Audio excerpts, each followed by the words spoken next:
companyia Inspira Teatre i venim al SAT a presentar el nostre nou espectacle Nallar. Nallar és una paraula que ens hem inventat nosaltres, que significa la construcció d'una llar i les relacions que s'hi generen a dins entre les persones, els animals, la terra.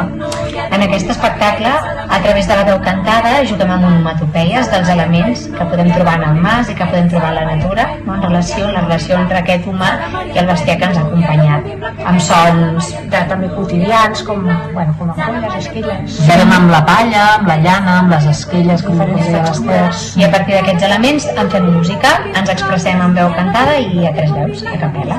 I ens basem sobretot en la música d'arrel, en aquest cas, i utilitzem algunes llengües minoritàries. També és un homenatge a les dones que treballaven la terra amb les seves mans i que tenien molta cura dels vincles que s'hi generaven. Esperem veure'ns al teatre. I que us sentiu com a casa.